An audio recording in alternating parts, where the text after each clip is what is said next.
Hi hello నమస్తే, నేను మీ Neelima. Welcome back to our channel Neelima's innovative world. మన ఛానల్లో ఇప్పటికైతే చాలా గ్యాప్ వచ్చింది. ఇంకా ఈ గ్యాప్ తీసుకోకూడదు అనుకుంటున్నాను. ఎలాగంటే వీడియోస్ తీస్తాను, కానీ ఎడిట్ చేయడానికి మాత్రం నాకు టైం ఉండదు. సో ఇంకా అది రిపీట్ కాకోకుండా చూసుకోవాలి అనుకుంటున్నాను. నేను మా కాలేజ్లో చేసిన ప్రాజెక్ట్ కోసం పేపర్ క్రాఫ్ట్స్, కలర్ పేపర్స్తో నేను ఒక పేపర్ క్రాఫ్ట్ జ్యువెలరీ అనేది ప్రిపేర్ చేశాను. అది ఎలా చేశాను అనేది నేనైతే వీడియో రికార్డ్ చేశాను. అది నేను ఇప్పుడు మీతో షేర్ చేసుకోవాలి అనుకుంటున్నాను స్టెప్ బై స్టెప్. నేను ముందు పాపిడి బిళ్ళ ఇయర్ రింగ్స్ ఎలా చేయాలనేది చూపిస్తున్నాను. ముందుగా అయితే నేను ఒక కలర్ పేపర్ని విడ్త్ వచ్చేసి 5 సెంటీమీటర్స్ తీసుకున్నాను. లెంత్ అయితే 20 సెంటీమీటర్స్ తీసుకున్నాను.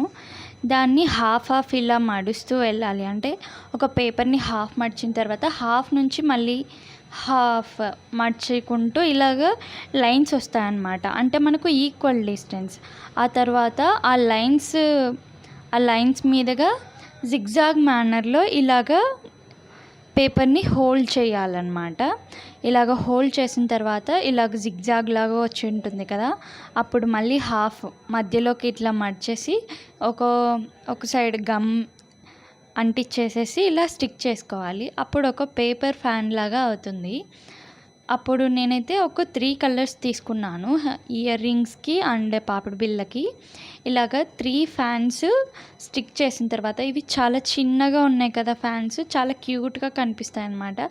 సో అలాగే నేను ఒక కుందన్ని మధ్యలో పెట్టేశాను. మనకి ఓన్లీ పేపర్ అయితే బాగా కనిపించదు కదా, కొన్ని స్టోన్స్ కనిపిస్తే ఎక్కడైనా కానీ దేని మీద. ఇలాగ పాపిడి బిళ్ళ ఇయర్ రింగ్స్ అనేటివి ప్రిపేర్ చేసిన తర్వాత మిగిలిన ఫ్యాన్స్ కూడా నేను అప్పుడే చాలా ప్రిపేర్ చేసి పెట్టుకున్నాను. ఇలా కలర్వి అన్నీ చేసి పెట్టుకున్న తర్వాత ఇలాగ స్టిక్ చేశాను అనమాట జిగ్జాగ్ మేనర్లో. ఒకటి లెఫ్ట్కి పెడితే ఇంకొకటి రైట్కి పెట్టడం, అలాగా గ్లూ యూస్ చేసి స్టిక్ చేసుకోవాలి. ఒక చైన్ లాగా లెఫ్ట్ అండ్ రైట్ ఇలాగా చూస్తున్నారు కదా, చాలా క్లియర్గా కనిపిస్తుంది. ఒకటి లెఫ్ట్కి పెడితే ఇంకొకటి రైట్కి పెట్టడం, ఇలాగ ఒక చైన్ లాగా అంతా కంప్లీట్గా పెట్టేయాలి అన్నమాట. ఇలా వస్తుంది. అంత కంప్లీట్గా పెట్టిన తర్వాత మనకు ఎంత సైజ్ కావాలో అంత సైజ్ వరకు ఇలాగ జాయిన్ చేసి పెట్టుకోవచ్చు. మరి చైనే అంటే 5x20 తీసుకున్నాం కదా, అప్పుడు చైన్కి తగ్గట్టు సేమ్ సైజు ఉంటే బాగా కనిపించదు. సో నేను డాలర్ కోసం కొంచెం పెద్దవి తీసుకున్నాను ఫ్యాన్స్. ఇవి 8x20 అనుకుంటా తీసుకున్నది నేను. ఇలాగ సేమ్ 3 కలర్స్, మనం ఇయర్ రింగ్స్కి పాపిడి బిళ్ళకి ఏ కలర్స్ అయితే యూస్ చేశానో అది కూడా డాలర్కి యూస్ చేశాను. అలాగే కుందన్ మనం ఏది ఇయర్ రింగ్స్కి పెట్టుకున్నామో అదే కుందన్ నేను డాలర్కి కూడా యూస్ చేశాను. కాకపోతే డాలర్ కొంచెం పెద్దగా చేసినప్పుడు కొంచెం హైలైట్ చేయడానికి నేను ఇక బాల్ చైన్ యూస్ చేశాను. అలాగే స్టోన్స్ కూడా యూస్ చేసి ఇలా డెకరేట్ చేసుకున్నాను.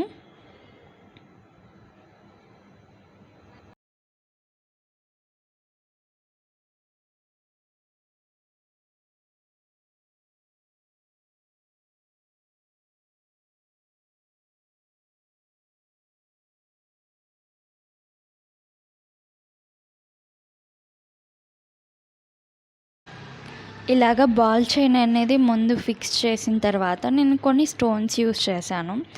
అవి రెడ్ అండ్ గ్రీన్ కాంబినేషన్ తీసుకున్నాను, ప్యూర్ ఆపోజిట్ కలర్స్ కదా.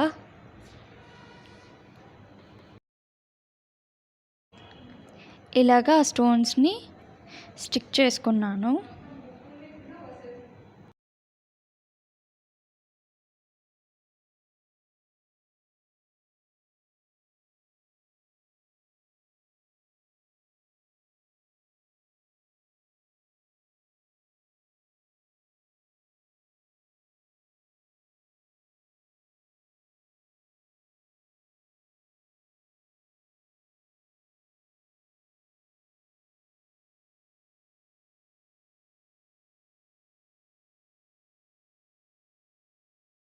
స్టోన్స్ అన్నీ స్టిక్ చేసిన తర్వాత చైన్ని డాలర్ని జాయిన్ చేయడానికి ఒక కలర్ పేపర్ పీస్ తీసుకున్నాను. అది బ్యాక్ సైడ్ కలర్ పేపర్ని చైన్కి స్టిచ్ చేసి అలాగే డాలర్కి కూడా స్టిక్ చేశాను. ఇలాగ చైన్ ఫామ్ అయిపోయింది. అండ్ ఇయర్ రింగ్స్ స్టిక్ చేసుకోవడానికి డబుల్ ప్లాస్టర్ అయితే యూజ్ చేశాను. If you like my videos, please like, share, comment and do subscribe. Then hit the bell icon. Thank you. Thanks for watching.